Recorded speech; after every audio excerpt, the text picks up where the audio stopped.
Make a big deal.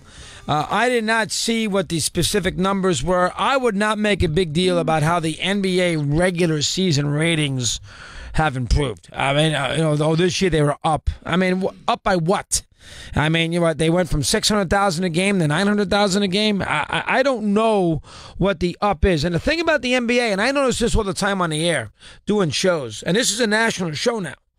The NBA does not generate calls with sports talk shows. It never did in New York locally unless the Knicks were in the mix. It does not generate a lot of activity.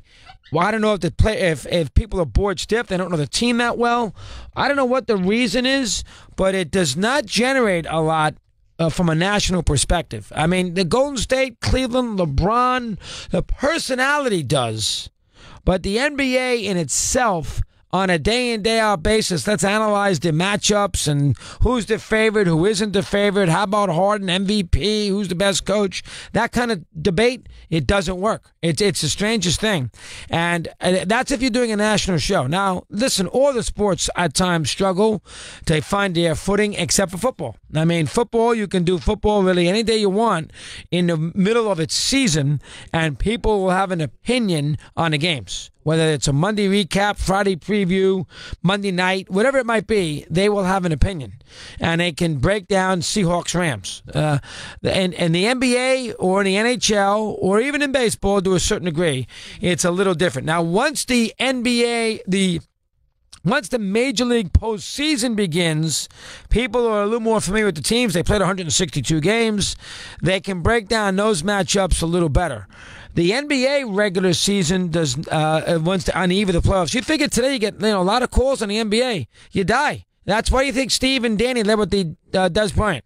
You think they led with Des Bryant because they wanted to leave with Des Bryant? Or you think they led with Des Bryant because they were worried about the activity with the phones following their little monologue? The latter, trust me. They were worried. I know Tory like a book. Steve was worried that if he broke down NBA questions and then he's sitting there at 117, okay, let's hear from you, and he's got nothing out there but crickets.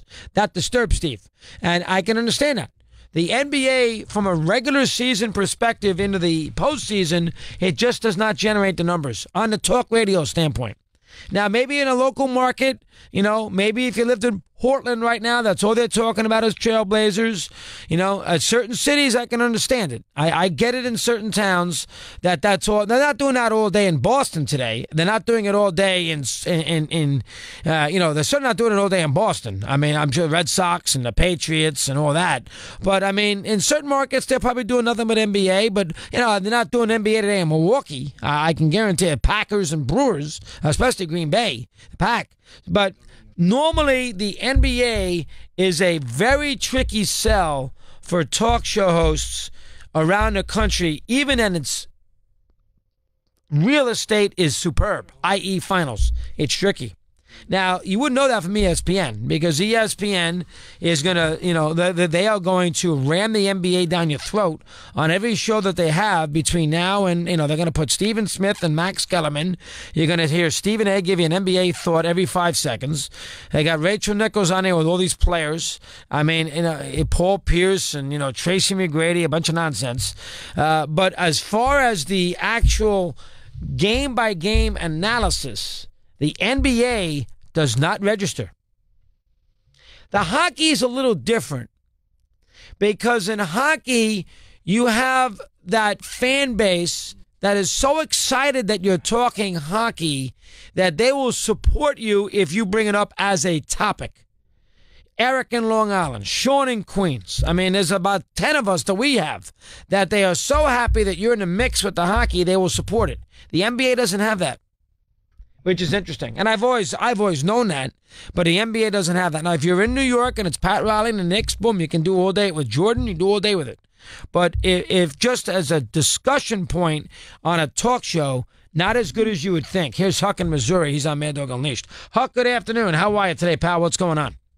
I'm doing pretty good, Chris. Always a pleasure to talk to you, bud. Listen, my opinion on the NBA, if it weren't for my two little boys who just absolutely love the NBA, and if it weren't for you guys on Mad Dog talking about the NBA some, I probably wouldn't pay any attention to it at all. It's a young man's kind of sport. It's from the age 10 to 27 or 28, maybe 30. And most of your loyal callers, I think you would agree, they're probably, most of them are over the age of 30. Yeah, I agree. And I think once you get 35, 40, the 35, 40, 45-year-old man just don't care about the NBA, and I don't think ever has cared. Well, you think that 40? No, Huck. No, you're a good sports fan. But you're in the middle of the country without a team there. But once the finals come, or Golden State and Houston, which you'll be into, you will watch that series, will you not? I'll watch that because I think that I'll watch that series because I think that's an important series. I don't want to be negative and down on the NBA. I think there's only 3 teams. Actually, I think there's only 2 teams that can win the championship, and that's Golden State and Houston. And I'm always been a sports fan. I'll watch sporting events if there's nothing else on TV, but I don't get pumped up for games that don't matter. And I just don't think Milwaukee, the Milwaukee series and the Heat series, they don't matter to me because I don't think you're going to – they just, if you're flipping around the channels and there's nothing on, I'll watch the first round series if there's nothing else on TV. But believe me, if there's something intriguing on the History Channel, I'll watch it. All right, so you got 8. You have 8 games this weekend. You are not going to pay attention to any of the 8 games, correct? Unless I'm just bored stiff and there's nothing else on TV and we don't have anything going on as far as a family, I might flip in and watch it. But I guarantee you, I will not watch any NBA playoff game from start to finish until Houston Golden State. All right, there you go. I think a lot of people feel the same way about that. Here's Robert in Las Vegas. He's on Mad Dog Unleashed. Bob, good afternoon. Hey, Chris, how you doing? Hello, Robert. What's going on today? What do you have for me?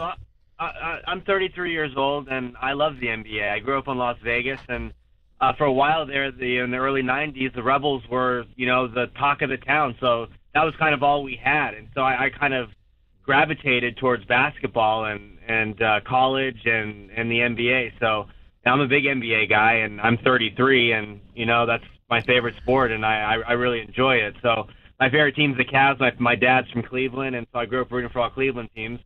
And, I think there's some fascinating... But you would agree. But you would agree on one thing. The NBA is too predictable for its own good. You'd agree with that, correct? Oh, 100%. Yeah. There's realistically, I would say there's 4 teams that could win the NBA championship this year. And, realistically, probably 2. But I'll give the Cavs and the Sixers a slight chance. But it's probably either going to be the Rockets or the Warriors. Yeah, I agree with the last caller in a lot of what he said, but I do think there's some fascinating matchups. With Golden State and San Antonio, I think that could be interesting. I think that the Heat and the Sixers is a very sneaky matchup. I think the Heat can beat the Sixers. If Embiid's not going to be around, the Pelicans series I think is interesting. Anthony Davis, for how great he is, he's never won a playoff game. I think he's got some pressure on him. I think there's some interesting matchups. It's just the Wolves have a sneaky team. Butler's just coming back. And the Rockets. D'Antoni and Harden. Have had playoff troubles for years. So it feels a little bit more up in the air than years past. So I'm looking forward to it. I think it's gonna be fun. Fair. I can see both points. I can see what Huck said. I can see what you said. 8 in front of the hour here on Mad Dog Unleashed. With Sirius